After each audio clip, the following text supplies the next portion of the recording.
Boa noite para todos.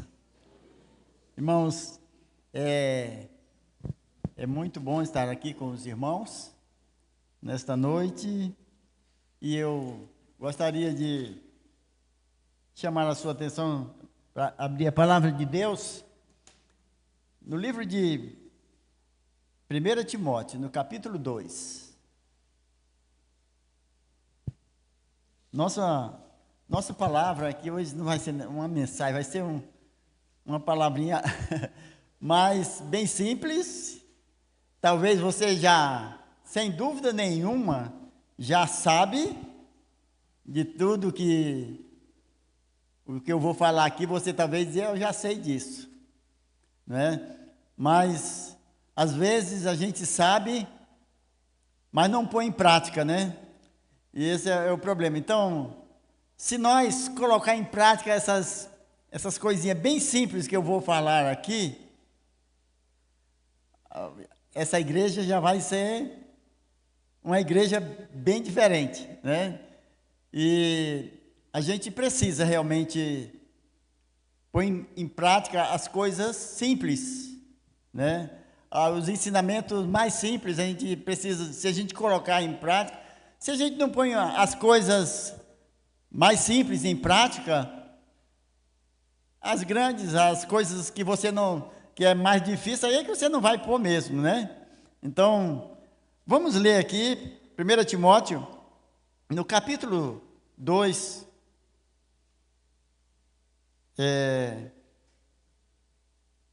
versículo 1. Antes de tudo, pois, exorto que se use a prática de súplica, orações, intercessões, ação de graça em favor de todos os homens, em favor dos reis e de todos que se acham investidos de autoridade, para que vivamos vida tranquila e mansa, com toda piedade e respeito. Só esses 2 versículos. Senhor nosso Deus e Pai, muito obrigado, Senhor, pelos louvores, obrigado, ó Deus, pela ceia do Senhor, que fala mesmo para nós o que Jesus Cristo veio fazer por todos nós pecadores. Ele deu a sua vida, derramou o seu sangue precioso, e hoje nós estávamos aqui lembrando do teu amor, da tua bondade e misericórdia. Obrigado pela tua palavra, e que o Senhor aplique ao nosso coração nesta noite, em nome de Jesus, amém. Irmãos, quem aqui lembra do dia da sua conversão? Não precisa levantar a mão, mas só para você, o dia que você se converteu, né? Porque às vezes as pessoas vão levando assim, e acha que se converteu, mas não teve aquele dia que ele tomou aquela decisão, né? Eu lembro que eu me converti, mas depois da minha convenção, da minha decisão daquele dia lá, eu passei por uma outra experiência sozinho, de madrugada, e eu me ajoelhei lá e pedi perdão para Deus e tudo. Eu já tinha aceitado Jesus. Eu aceitei Jesus no 11/11 de 77. E você, não sei se você lembra da data da sua convenção. Qual foi o pastor que pregou? Qual foi a mensagem? A mensagem que ele pregou naquele dia eu não lembro mais. Mas o pastor eu lembro. E o que ele falou para mim, eu também lembro. E é quase isso que eu quero passar aqui para vocês. Aquilo que ele falou para mim, ele abriu a mão assim e disse, você vai fazer essas 5 coisas aqui, né? Essas 5 coisas. E eu gravei aquelas 5 coisas. Eu era jovem, esperto, né? Agora sou um velho, já vou completar 70 anos agora em maio. Então, o pastor Gilberto fala uma coisa, eu entendo outra, né? Eu pensei que eu ia pregar aqui hoje, mas era pregar no acampamento. Então, mas sempre Deus dá uma palavra para a gente, alguma coisa, né? A gente sempre está meio preparado. Então, isso é coisa da velhice, mas não é não. Eu ainda talvez seja, né? Mas eu estou me sentindo ainda tão esperto, né? Mas, meu irmão, quando eu me converti, o pastor, ele não fez apelo, eu que disse que queria aceitar Jesus, me chamou lá na frente, sentei lá num banquinho, assim, e ele, então, perguntou, por que você quer aceitar Jesus? É porque algumas pessoas por que você quer aceitar Jesus? Ah, porque eu quero mudar de vida, eu quero melhorar a minha vida. Ele disse, isso aí esquece, né? A gente aceita Jesus para ter a vida eterna, para ser salvo, para ter os pecados perdoados. É isso aí que para isso que a gente aceita Jesus. Então, mas ele disse, olha, você agora, como um crente em Jesus Cristo, você precisa fazer 5 coisas. E eu, 5. E ele disse, a primeira coisa é orar. Orar, você precisa orar todo dia. Orar. E aqui nesse capítulo 2, antes de tudo, pois, exorto que se use a prática de súplica, orações, intercessões, ação de graça. Irmãos, a primeira coisa aqui que está falando nesse versículo, antes de tudo, se use a prática de oração. Nós fazemos tudo primeiro e a oração fica.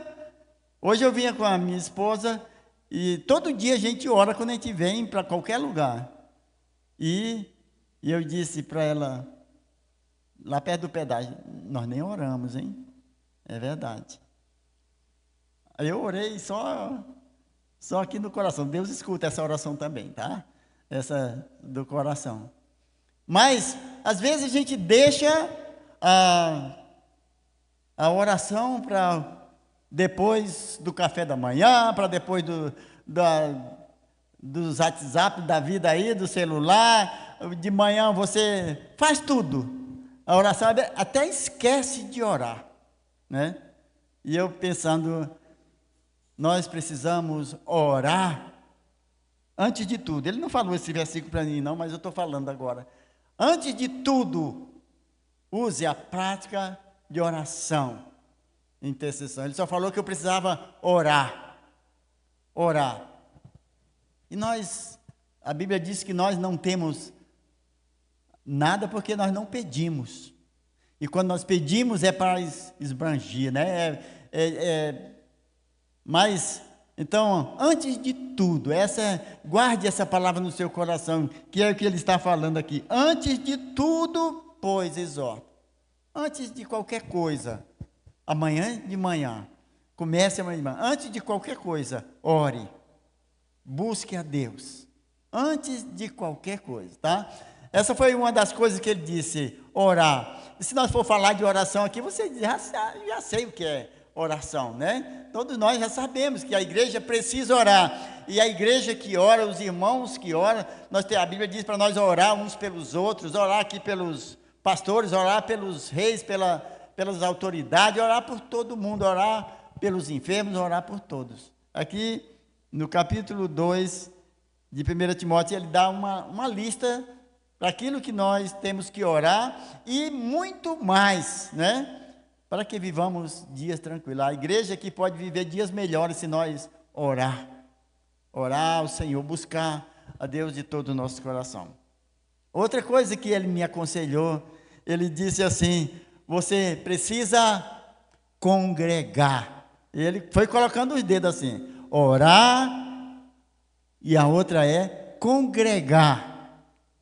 E nós sabemos quão é importante uma igreja que os irmãos estão sempre congregados, né?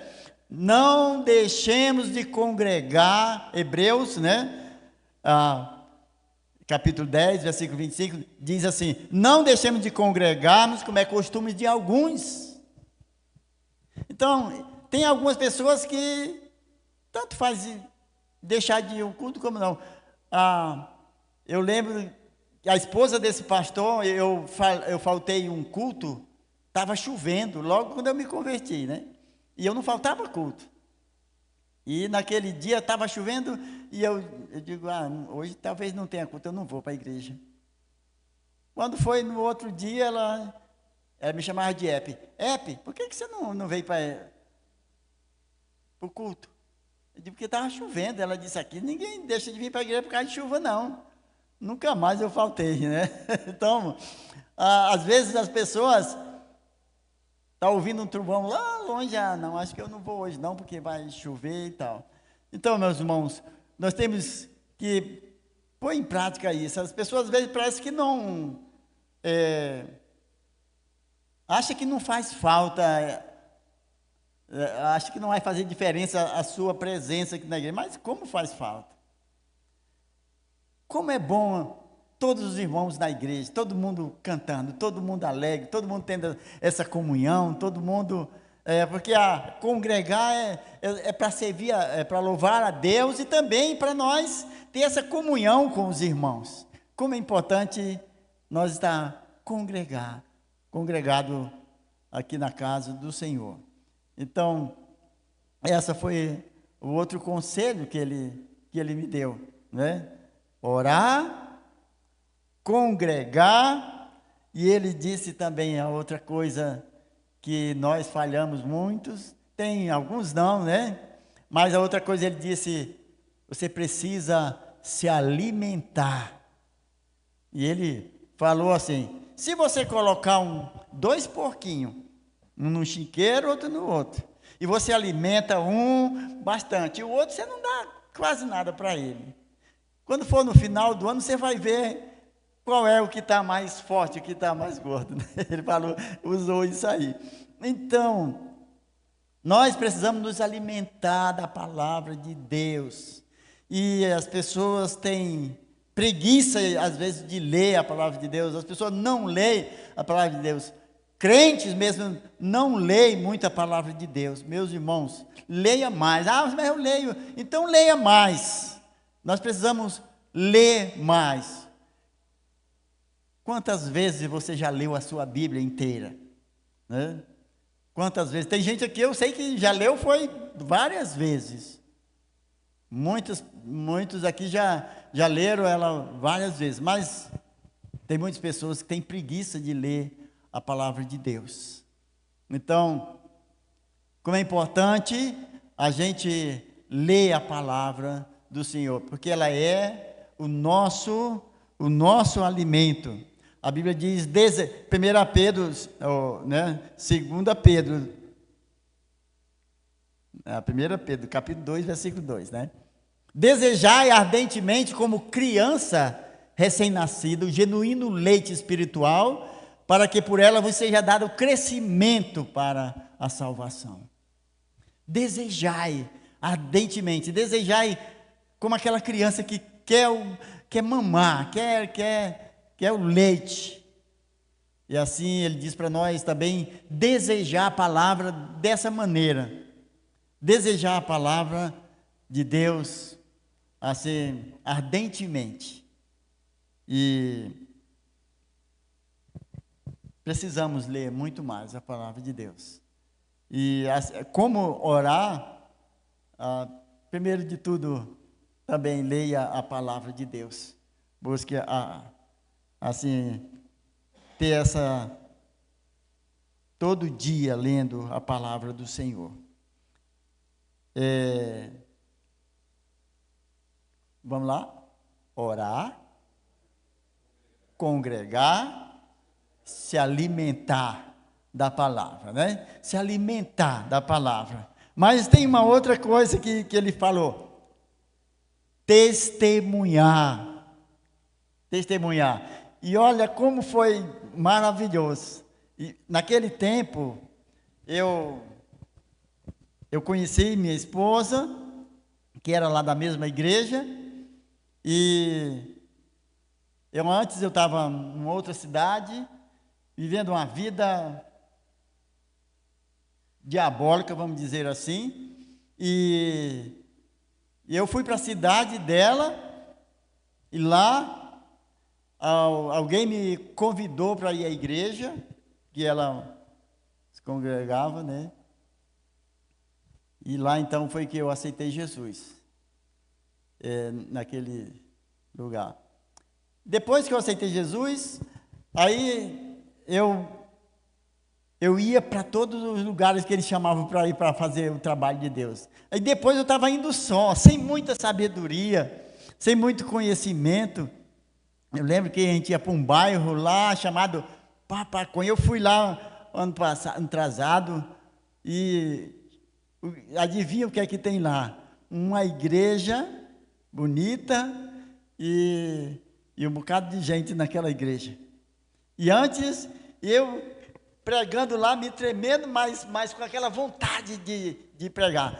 Então, logo quando eu me converti, eu tinha esse desejo. E isso é comum na vida de cada uma pessoa que aceita Jesus. E esse também é um sinal de que essa pessoa realmente se converteu. Porque quando a pessoa se converte, ele tem esse desejo de falar para as pessoas, aquela fome, aquele desejo de anunciar a palavra de Deus. E isso aconteceu comigo. Passei muitos anos, agora eu estou preguiçoso, né? Mas passei muitos anos com aquele desejo, com aquela vontade de falar da palavra de Deus. Mas, irmãos, é importante falar. Eu lembro que daquele homem endemoniado que foi curado por Jesus, e ele queria seguir Jesus, queria ir com Jesus, e Jesus disse: não, você não vai, mas vai para os teus, e anuncia para eles quão grandes coisas o Senhor fez por ti. E aquele homem saiu, foi pela Decápolis, quer dizer, por aquele lugar lá de várias cidades, e ele falou para todo mundo naquele lugar. Então, tem pessoas que se convertem, mas não quer que o amigo saiba, não quer nem que os pais saibam que ele se converteu, os parentes. Mas nós precisamos ter esse desejo de testemunhar para as outras pessoas que Jesus Cristo é o Senhor, o que Ele fez na minha vida, o que Ele fez na vida do Epitácio, né? Eu estava perdido mesmo, muito perdido, e naquele tempo, no 11/11/77, eu entreguei minha vida a Jesus. Então, testemunhar é uma coisa muito importante. E se você tem esse desejo, continue. Fale mais para as pessoas. Não fique calado, não. Onde tiver oportunidade, fala. A Bíblia diz até que se não tiver oportunidade, também continue falando. Ou que tenha oportunidade, ou que não tenha, né? Que seja oportuno ou que não. Então, temos que fazer isso. Mas tem uma outra coisa aqui para terminar. E eu vou só lembrar aqui os irmãos. Nós precisamos, quando a pessoa entrega a sua vida a Jesus, ainda que seja adulto, que seja quem quer que seja, né? E ainda é tempo de começar, se você não está fazendo isso, orar, congregar, se alimentar da palavra de Deus, testemunhar e o outro ofertar. Eu lembro a dona Alta, eu preguei uma vez lá, não sei nem aonde, e ela disse, depois do culto, ela veio: muito obrigado pela palavra, pastor, porque toda vez que falam de pregação, de oferta, eu fico feliz, né? Toda vez que pregam, que falando de oferta, eu fico feliz. Então, ele falou que eu tinha que ofertar a minha vida, que eu tinha que entregar minha vida para Deus, tal. Mas nós temos aqui no livro de de 1 Coríntios, né? 2 Coríntios, capítulo 9, versículo 6, ele estava falando aqui, era de oferta mesmo, de contribuir com o seu dinheiro. E ele diz assim, aquele que semeia pouco, pouco vai colher. Mas o que semeia com abundância também vai colher. Então, nós precisamos ofertar. E ofertar significa dar a sua oferta, dar dízimo, não ter medo de contribuir. E Deus vai abençoar. Eu sou testemunha disso. E pode ter certeza que Ele vai abençoar a sua vida, se você estiver disposto a ofertar a obra do Senhor, ofertar para o serviço do Senhor. Meus irmãos, às vezes eu vejo pessoas dizer, mas nesse mês não deu, porque eu tenho que pagar não sei o quê. E é triste a gente ouvir isso de uma pessoa, né? Não vai dar para me dar minha oferta, porque eu fiz muitos gastos e eu tenho que pagar essa conta, não vai dar. Não é desse jeito, não. É que nem a oração, antes de tudo, oferte ao Senhor, né? Então, nós podemos fazer como Paulo diz aqui, em 1 Timóteo, que antes de tudo nós temos que orar. Antes de qualquer coisa, nós temos que congregar. E antes de qualquer coisa, nós temos que nos alimentar da palavra de Deus. E antes de qualquer coisa, nós temos que testemunhar também. E antes de qualquer coisa, antes de fazer as compras, de comprar o sei lá o quê, nós temos que ofertar ao Senhor, na casa do Senhor. Meus irmãos, que Deus nos abençoe, que Deus nos ajude a fazer essas coisas tão simples, né? É tão simples, mas é a base, né? Isso aqui é o pilar. Se nós fizer isso aqui está assim, a igreja está sustentada nessas coisas, na oração, na pregação, na palavra, né? A pregação da palavra, também testemunhando para as outras pessoas e ofertando também para a obra do Senhor. Pastor Gilberto, que Deus abençoe. Muito obrigado, meu irmão, pela sua atenção, tá bom?